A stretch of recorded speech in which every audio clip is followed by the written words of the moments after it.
uSoli Muhulu ngokudabuka eLimpopo waqala ukuzenzela igama emculweni wokholo ngasekuqaleni kweminyaka yo-2000. Indlela becula ngayo umculo wokholo ohambisana nomsindo iyona yaheha abantu abaningi emculweni wakhe. Bese kuphela amasonto engeniswe esibhedlela emva kokuxinwa ukugula esohambeni eBotswana.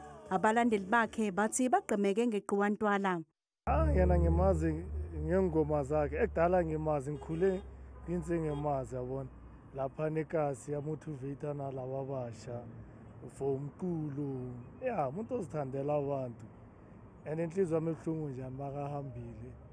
Well, Tata Muhulu was a great person, and what I like the most about him is that we lived on the same street, so every time he'd pass by we would hear his music.